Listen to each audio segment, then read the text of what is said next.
오늘 하나님께서 우리에게 주신 말씀은 요한복음 3장 1절에서 15절까지의 말씀입니다. 신약성경 145쪽에 있습니다. 요한복음 3장 1절에서 15절까지의 말씀을 함께 합독하시겠습니다. 그런데 바리새인 중에 니고데모라 하는 사람이 있으니 유대인의 지도자라. 그가 밤에 예수께 와서 이르되 라삐여, 우리가 당신은 하나님께로부터 오신 선생인 줄 아나이다. 하나님이 함께 하시지 아니하시면 당신이 행하시는 이 표적을 아무도 할 수 없음이니이다. 진실로 진실로 내게 이르노니 사람이 거듭나지 아니하면 하나님의 나라를 볼 수 없느니라. 니고데모가 이르되 사람이 늙으면 어떻게 날 수 있사옵나이까? 두 번째 모태에 들어갔다가 날 수 있사옵나이까? 예수께서 대답하시되 진실로 진실로 내게 이르노니 사람이 물과 성령으로 나지 아니하면 하나님의 나라에 들어갈 수 없느니라. 육으로 난 것은 육이요 영으로 난 것은 영이니 내가 내게 거듭나야 하겠다 하는 말을 놀랍게 여기지 말라. 바람이 임의로 불매 내가 그 소리는 들어도 어디서 와서 어디로 가는지 알지 못하나니 성령으로 난 사람도 다 그러하니라. 니고데모가 대답하여 이르되 어찌 그러한 일이 있을 수 있나이까? 예수께서 그에게 대답하여 이르시되 너는 이스라엘의 선생으로서 이러한 것들을 알지 못하느냐? 진실로 진실로 내게 이르노니 우리는 아는 것을 말하고 본 것을 증언하노라. 그러나 너희가 우리의 증언을 받지 아니하는도다. 내가 땅의 일을 말하여도 너희가 믿지 아니하거든 하물며 하늘의 일을 말하면 어떻게 믿겠느냐? 하늘에서 내려온 자 곧 인자 외에는 하늘에 올라간 자가 없느니라. 모세가 광야에서 뱀을 든 것 같이 인자도 들려야 하리니 이는 그를 믿는 자마다 영생을 얻게 하려 하심이니라. 아멘. 이른 새벽 이 시간에 나오셔서 하나님 앞에 예배를 드리는 것은 어떻습니까? 쉽지 않은 일이죠. 또 사정상 각자의 자리에서 또 온라인으로 또 말씀을 또 붙들고 계시는 분이 있을 줄로 압니다. 말씀 앞에 나오는 성도님들은 충분히 이 말씀을 향한 열망, 갈망이 있는 것입니다. 그런데 우리가 이렇게 하나님을 향해서 열심을 내고 하나님을 갈망하지만 때로는 우리의 마음 한 구석에 항상 무슨 마음이 자리 잡고 있습니까? 내가 하나님 앞에 과연 괜찮은가? 나의 신앙이 올바른가? 그리고 하나님을 향한 의심, 내 마음속에 걱정이 사라지지 않고 끊임없이 나를 물고 늘어질 때가 있다는 것입니다. 오늘 성경 말씀의 한 인물도 마찬가지였습니다. 바로 누구입니까? 니고데모였습니다. 오늘 1절을 보면 니고데모가 유대인이며 바리새인이었고 또 지도자였다라고 말하고 있습니다. 유대인은 무슨 말입니까? 이제 혈통적으로 이 하나님의 백성이었다라는 것이죠. 이스라엘 지파가 12지파로 나뉘었는데 나머지 이 10지파 유다와 베냐민 빼고 10지파로 이제 분열하게 됩니다.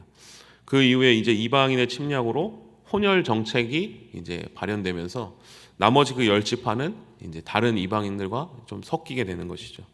그래서 그 자손의 정통성이 사라지고 유다 지파와 베냐민 지파만이 그 정통성이 남게 되는 것이죠. 그래서 니고데모가 유대인으로 태어났다 하면 무엇입니까? 나는 정통적인 그 하나님의 명령과 하나님의 율법을 쭉 이어온 하나님의 백성이었다라는 것이죠. 그런데 니고데모는 여기서 끝나지 않고 또 바리새인이었다라고 설명합니다. 바리새인은 누구입니까? 하나님의 말씀을 구원의 말씀으로 믿고 또 율법을 연구하고 또 철저하게 율법을 지키는 사람이었습니다. 하나님을 인정하고 하나님을 믿고 하나님의 뜻이 이 땅 가운데 이루어지기를 바랬던 사람인 것입니다. 전성기를 이룰 당시 바리새인의 숫자가 한 6천 명 정도 되었다고 합니다. 이 바리새인들은 유대인의 큰 존경을 받았고 또 큰 영향력을 끼쳤던 것입니다. 바로 이 니고데모가 유대인이며 바리새인이었다라고 말하는 것입니다. 그런데 니고데모의 설명이 여기서 끝나지 않고 니고데모는 지도자였다라고 말합니다. 여기서 지도자를 가리키는 말은 바로 잘 아시듯이 이제 사내들인 공의원이었다라는 말입니다. 이 사내들인 공의원은 무엇입니까? 유대인들을 지도하고 통치하는 최고의 통치 기관이었습니다. 민수기 11장에 모세가 장로 70명을 모았다라는 것을 기원으로 만들어진 기관이었습니다. 니고데모는 바로 이 유대 최고 통치기관 70명 중에 한 사람이었던 것입니다. 태어나면서부터 유대인으로 하나님의 그 정통성을 가지고 또 하나님의 말씀을 신실하게 지키고 존경을 받고 또 가장 높은 자리에 니고데모가 있었던 것이죠.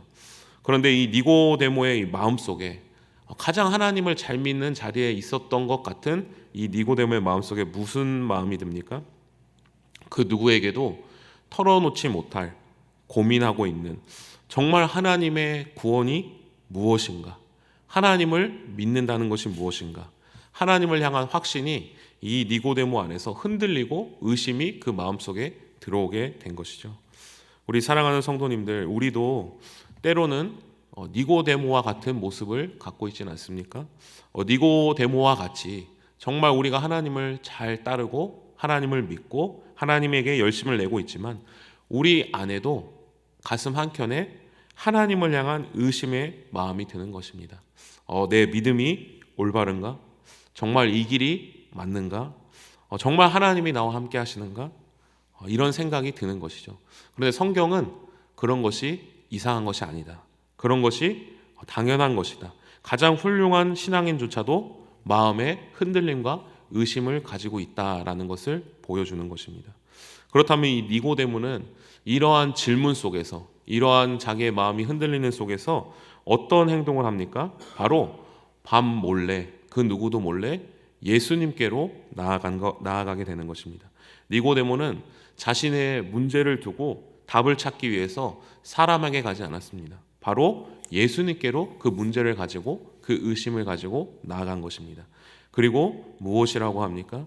이 니고데모의 마음에 대해서 예수님이 대답을 해 주십니다. 우리 3절과 4절의 말씀을 함께 봉독하시겠습니다.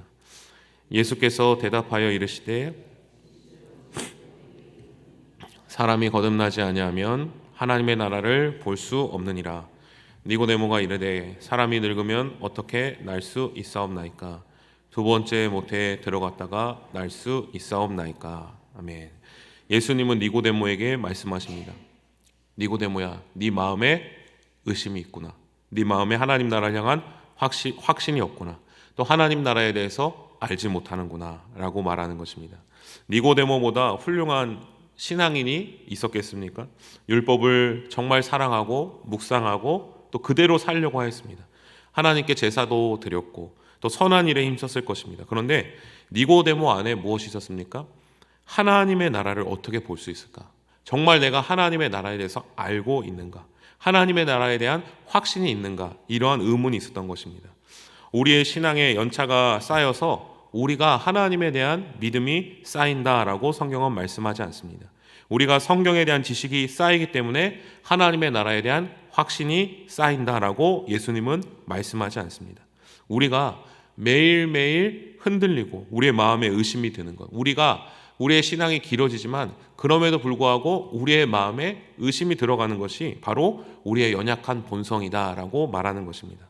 예수님은 이렇게 확신이 없는 니고데모를 향해서 대답을 해주십니다. 무엇이라고 대답합니까? 너가 더 선하게 살아야 한다. 너가 더 말씀을 많이 읽어야 된다. 죄를 지어서는 안 된다. 이렇게 말씀하지 않으십니다. 우리 5절의 말씀을 같이 한번 함께 읽겠습니다. 예수께서 대답하시되 진실로 진실로 내게 이르노니 하나님의 나라에 들어갈 수 없느니라. 아멘. 요한복음 1장에서 세례 요한이 물 세례를 주었습니다. 물 세례란 무엇입니까? 나는 내 스스로를 구원할 수 없는 죄인입니다. 나는 죄밖에 할 수 없는, 죄밖에 지을 수 없는 죄인입니다. 주님의 구원이 필요합니다라고 고백하고 그 하나님께 나아가는 것이 바로 물 세례였습니다. 물 세례는 바로 이렇게 비유할 수 있는데요. 사람이 이제 자동차를 타서 자기가 이제 자동차를 운전합니다. 그럼 어떻습니까? 평소에 내가 가고자 하는 길로 이제 자동차를 운전하겠죠. 내 마음대로 운전하겠죠. 그런데 물세례는 무엇입니까? 나는 내가 가는 길로 가면 망합니다. 그래서 내 보조석에 누구를 태웁니까? 예수님을 태우는 것입니다. 그래서 예수님, 제가 이제 제 뜻대로 가면 저는 절벽으로 낭떠러지로 가기 때문에 예수님이 가라고 하시는 대로 제가 가겠습니다 해서 예수님이 그래 저쪽으로 가라 그러면 네 저쪽으로 가겠습니다 하면서 예수님을 나의 보조석에 태우고 가는 것입니다. 그런데 사람들이 어땠습니까?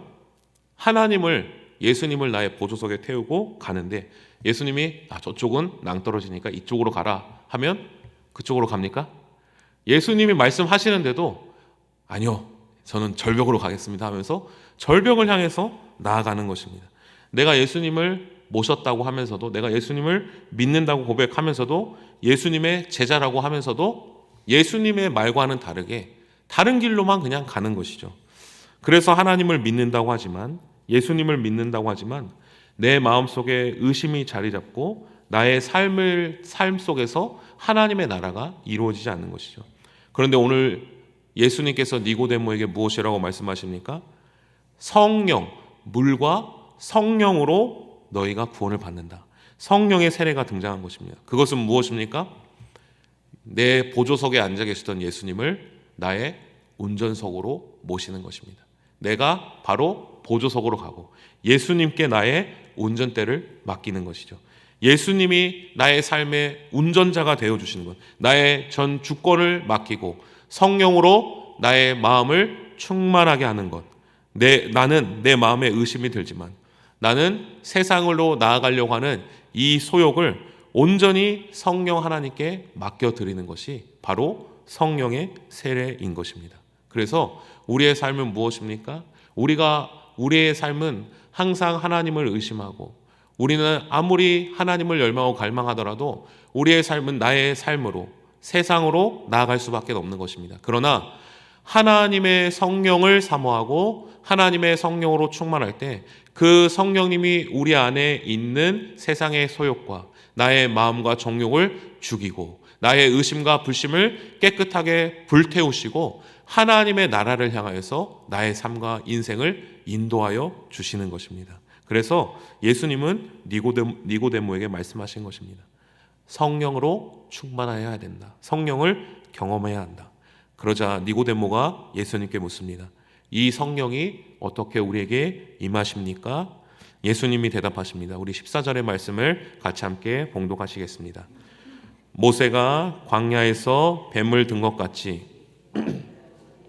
들려야 하리니 그 방법이 무엇이라고 말합니까?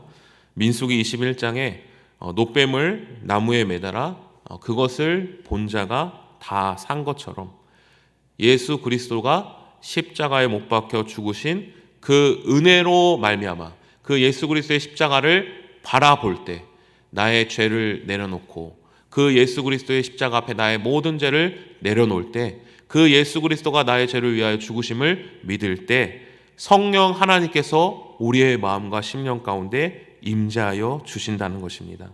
오늘 이 하루도 우리의 삶이 더 완벽해지고 더 선해질 때 하나님의 나라가 이루어지는 것이 아니라 내가 하나님의 뜻대로 살아가는 것이 아니라 죄인된 나의 마음을 가지고 우리를 향하여 높이 들린 예수 그리스도의 십자가를 바라볼 때 믿음의 눈을 들어 바라볼 때 성령 하나님께서 우리의 마음을 새롭게 해주시고 임하여 주시고 성령님이 우리를 다스려 주셔서 우리의 모든 죄악을 걷어주시고 우리의 삶이 하나님께로 인도되어진다는 것을 다시 한번 믿고 오늘 이 하루도 주님만을 바라보며 오늘 이 시간 예수 그리스도의 십자가를 다시 바라보며 다시 집중하며 마음의 성령의 충만함을 입어 나의 삶을 주님께 모두 다 맡겨드리는 나의 운전대를 주님께 다 맡겨드리는 우리 모든 성도님들 되시기를 간절히 소망합니다. 기도하시겠습니다.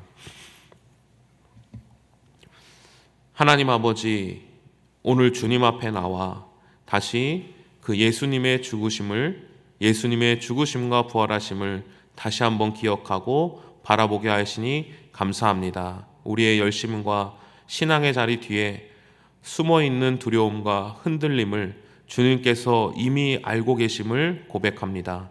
니고데모처럼 말씀을 알고 신앙의 자리에 있었지만 여전히 우리는 두려워하고 여전히 우리의 믿음이 흔들릴 때가 많았음을 고백합니다. 이 마음을 주님 앞에 내려놓고 우리가 붙들고 있던 것이 나의 생각과 나의 마음이 아닌 오직 예수 그리스도를 바라보며 그 예수 그리스도의 십자가만을 바라보며 성령으로 충만해지는 오늘 이 하루 될 수 있도록 인도하여 주옵소서. 예수님의 이름으로 기도합니다. 아멘. 다 함께 주님께서 가르쳐준 기도하겠습니다. 하늘에 계신 우리 아버지,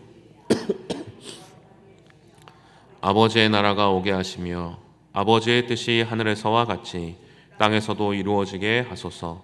오늘 우리에게 일용할 양식을 주시고 우리가 우리에게 잘못한 사람을 용서하여 준 것 같이 우리 죄를 용서하여 주시고 우리를 시험에 빠지지 않게 하시고 악에서 구하소서. 나라와 권능과 영광이 영원히 아버지의 것입니다.